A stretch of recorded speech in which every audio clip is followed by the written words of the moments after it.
રાજકોટ નજીક ન્યારા ખાતે આવેલી શ્રીજી ગૌશાળાના આંગણે આગામી 5 ઓક્ટોબરે સાંજે ભવ્ય શરદ રાસોત્સવનું આયોજન કરવામાં આવ્યું છે। આ દિવ્ય રાસોત્સવને યુવા વૈષ્ણવાચાર્ય અક્ષયકુમારજી મહારાજના વિશેષ સાનિધ્ય અને કૃપા પ્રાપ્ત થશે, જેઓ વિજેતા ખેલૈયાઓને આશીર્વાદ સાથે ઇનામો પ્રદાન કરશે। આ પાવન રાસોત્સવમાં જોડાવા ઈચ્છુક તમામ ગૌપ્રેમીઓ અને રાસરસિકો માટે પ્રવેશ નિઃશુલ્ક રાખવામાં આવ્યો છે। ત્યારે અબતક મીડિયા હાઉસની શુભેચ્છા મુલાકાતે આવેલા આયોજકોએ સમગ્ર માહિતી પૂરી પાડી હતી। પહેલા તો શ્રીજી ગૌશાળાના આટલા વર્ષો થયા, શ્રીજી ગૌશાળા અત્યારે કયા સ્ટેજે પહોંચી છે। જ્યારે તમે શરૂઆતમાં બધા ભેગા થયા અને શ્રીજી ગૌશાળાનો પાયો નખાણો તો સ્વપ્ન જોયું, એ સ્વપ્ન અત્યારે ક્યાં પહોંચ્યું છે, ખાસ તમારા શબ્દોમાં તમે કહો। વંદે ગૌ માતરમ। શ્રીજી ગૌશાળા રાજકોટ જામનગર હાઈવે ખંડેરી સ્ટેડિયમની સામે આવેલી શ્રીજી ગૌશાળા લગભગ 10.5 એકરમાં ભવ્યતાપૂર્વક વિસ્તરેલું આ ગૌતીર્થ, જેમાં અત્યારે લગભગ 2200 ગૌમાતાઓ, દેશી ગીરોલાદની ગૌમાતાઓ અને એ પણ રાજમાતાના ઠાઠથી નિવાસ કરી રહી છે। ગૌશાળા પાંજરાપોળોની જ્યારે આપણે વાત કરીએ ત્યારે સ્વાભાવિક રીતે લોકોના ચિત્તમાં ગંદુ, ગોબરું, ગાયો બીમાર આવી એક માનસિકતા સાથે આપણે ગૌશાળાનું ચિત્ર લઈને ચાલતા હોઈએ છીએ।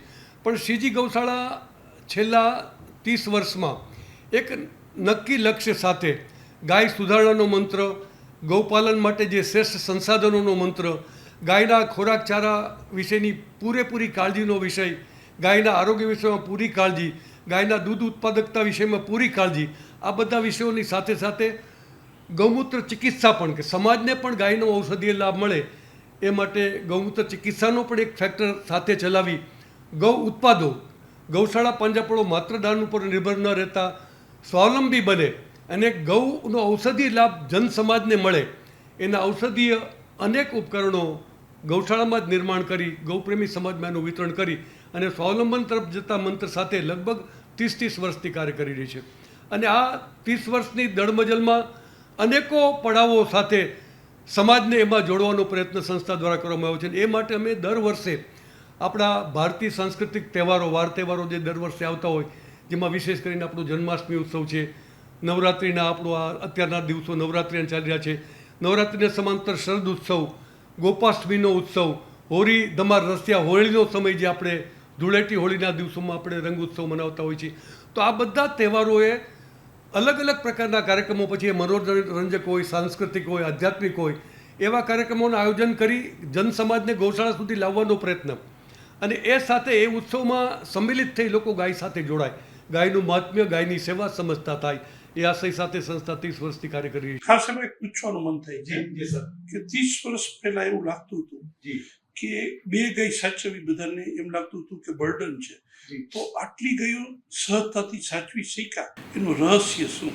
વિશેષ કરીને સાહેબ એક વિષય આપણી બહુ સરસ પ્રશ્ન છે। સમાજમાં અત્યારે આપણે જ્યારે શહેરીકરણની ચર્ચા કરીએ ત્યારે ગાય સાચવી ખરેખર સંસાધનોની મર્યાદા, ગૌપાલન માટેની સ્કિલ એટલે કે જાણકારી, પહેલાંના સમયમાં શું હતું કે ગ્રામીણ જીવન હતું, તો ગ્રામીણ જીવનમાં ગૌપાલનનો અનુભવ દરેકને હતો।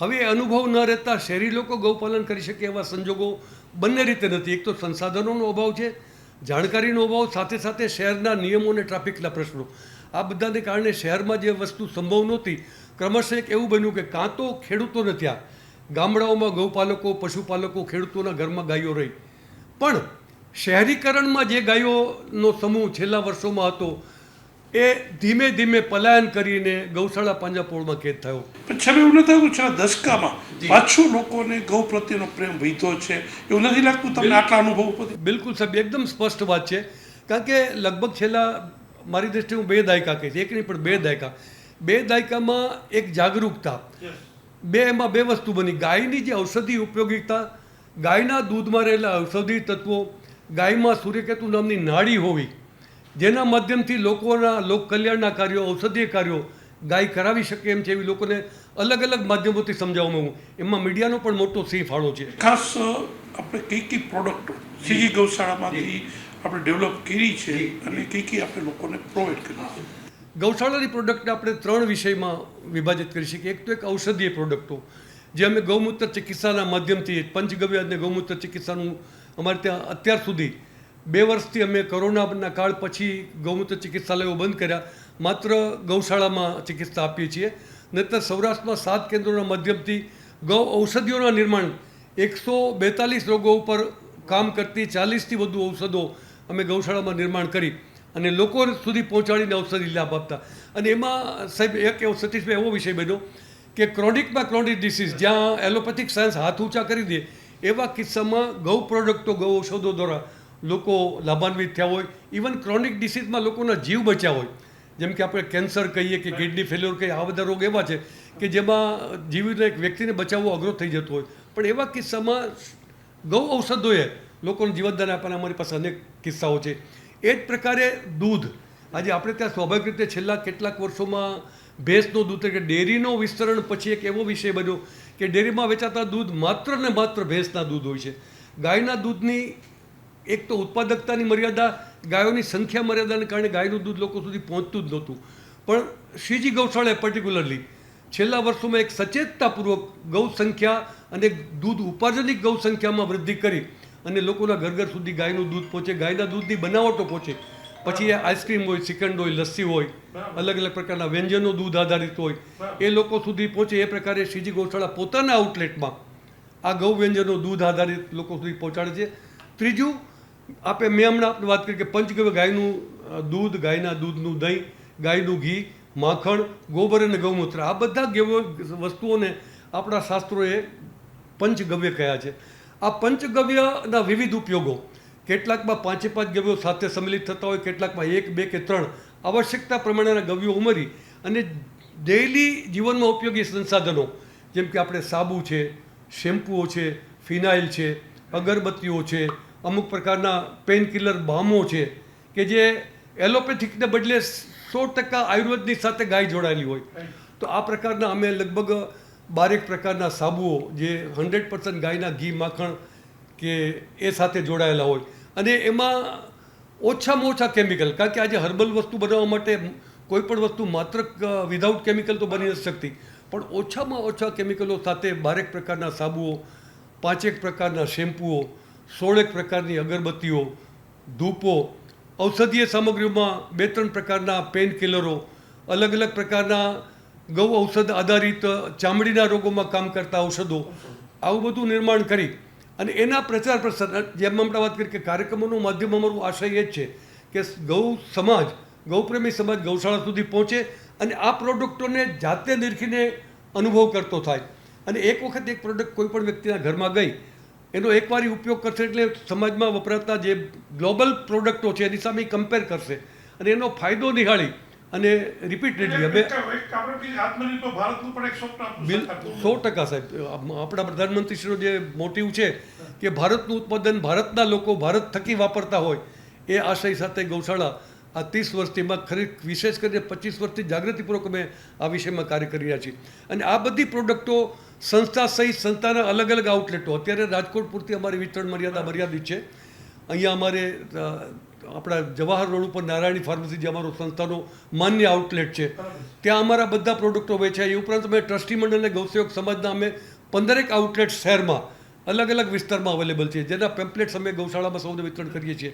તો આ પ્રોડક્ટો આપણે મેળવવી હોય તો ઔષધીય લાભ સાથે આપણે જેમ સાહેબે હમણાં વાત કરી કે ભારતીય વસ્તુ ભારતના ઘરમાં રહીને નફો કે હુંડિયામણ આપણા જ ઘરમાં રહે અને આપણને ઔષધીય લાભ મળે એવા આશય સાથે સંસ્થા કામ કરે છે.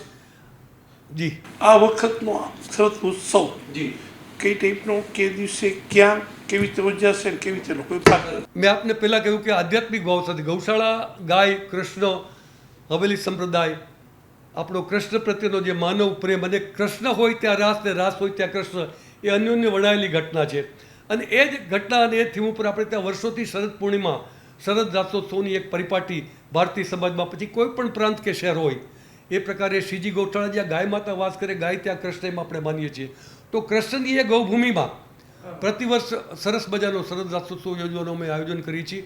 અને એ શરદ રાસના આયોજનની સાથે એક ડિગ્નિટી, એક એવા મહાનુભાવ વ્યક્તિ જે ધર્મ સાથે, સંપ્રદાય સાથે જોડાયેલા હોય. આ વખતે પણ અમારે કૃષ્ણાશ્રી હવેલી રોયલ પાર્કના યુવા આચાર્ય પૂજ્યપાદ ગોસ્વામી શ્રી અક્ષયકુમારજી મહારાજશ્રી આશીર્વાદ સ્વરૂપે આ કાર્યક્રમમાં સહયુગલ આપના પરિવાર સાથે પધારી અને ગૌપ્રેમીઓને, ગૌપ્રેમી ખેલૈયાઓને આશીર્વાદ પ્રદાન કરી. અને અમે એક વિશેષતા એ રાખી છે કે જ્યારે ખેલૈયો આપણે ત્યાં આવે ત્યારે ભૌતિક વસ્તુઓ ભેટ નહીં, પણ ગૌ આધારિત ઔષધીય વસ્તુઓ જે ગૌશાળા પ્રોડક્ટ કરે છે એની એક આખી કીટ બનાવી પ્રત્યેક ખેલૈયાને અમે ખાસ કરીને આજે 3 વય જૂથમાં શરદ રાસોત્સવ આપણે 5 તારીખે આગામી 5 તારીખને રવિવારના રોજ આપણે શરદ રાસોત્સવ સામાન્ય રીતે શરદ 6 અને 7 તારીખની છે, પણ રવિવારના દિવસોમાં લોકોને ગૌશાળા આવવું સહેલું પડે એ આશય સાથે આપણે 5 તારીખને રવિવારની સાંજે 7 વાગ્યાથી આ શરદ રાસોત્સવ શરૂ કરવા જઈ રહ્યા છીએ. અને એ શરદ રાસોત્સવમાં 3 વય જૂથ, 5 થી 15 વર્ષની એક વયમર્યાદા, 16 થી 40 વર્ષનું બીજું યુવા ગ્રુપ અને 40 એબોવ પ્રૌઢોનું ગ્રુપ, એમ 3 ગ્રુપમાં અલગ અલગ ખેલૈયાઓને અમારા 10 થી વધુ જજીસ રાજકોટ શહેરમાં જે નામાંકિત જજીસ છે તે અલગ અલગ પ્રાચીન અર્વાચીન ગરબાઓમાં જજિંગ કરવા માટે જતા હોય છે એવા લોકોને હાયર કરી અને ગૌપ્રેમી સમાજના સારા ખેલૈયાઓને એમાંથી દરેક વય જૂથમાં 6 ખેલૈયાઓ, 5 થી 15માં 6, 16 થી 40માં અને 40 એબોવમાં 6 તરીને 18 ખેલૈયાઓને એ જ પ્રમાણે દરેક વય જૂથમાં 2 ખેલૈયાઓને વેલ ડ્રેસ માટે, સારી રમત માટે પણ અને વેલ ડ્રેસ માટે પણ લગભગ 30 જેટલા ખેલૈયાઓને ગૌસત્વના ઇનામો મહારાષ્ટ્રીના શ્રી હસ્તે અપાવડાવી એક આશીર્વાદ સ્વરૂપે ગૌમાતા પ્રતિ પ્રેરિત કરવાનો અમારો આશય છે. અને આ અભિયાનમાં અમારી સાથે વર્ષોથી જૂનાગઢના સુપ્રસિદ્ધ લોકગાયક રાજુ ભટ્ટ, કુમારી નીરુ દવે અને એમનો રાજુભાઈનો પુત્ર અવધ ભટ્ટ, આ એક પૂરી એમની ટીમ જે લોકરાસ લોકસંગીત બહુ અદ્ભુત રીતે ગાઈ વગાડી શકે છે. તો આ ટીમ ઘણા બધા વર્ષોથી અમારી સાથે જોડાયેલી હોય છે.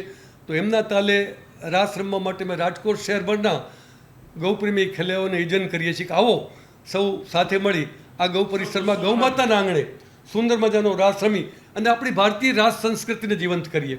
સાથે સાથે આટલે દૂર સુદૂર પરિવાર સાથે લોકો આવતા હોય તો સ્વાભાવિક રીતે પ્રસાદ ભોજનની વ્યવસ્થા, સંસ્થાની વર્ષોની પરિપાટી સંસ્થાનો પ્રત્યેક કાર્યક્રમ ભોજન પ્રસાદ સાથે જોડાયેલો હોય છે. આ વખતે પણ 5 તારીખ રવિવારની સાંજે 7 વાગ્યાથી કાર્યક્રમની સમાંતર ભોજનની પણ સુંદર વ્યવસ્થા, સૌને ભાવતા વ્યંજનોની તૈયારી કરવામાં આવી છે. તો આવો સૌ સાથે મળી ગૌ પરિસરમાં શ્રીજી ગૌશાળા રાજકોટ જામનગર હાઈવે ખંડેરી સ્ટેડિયમની સામે આવી છે, ત્યાં 2000થી વધુ ગૌમાતાના સાનિધ્યમાં રાસ રમીએ. ધન્યવાદ.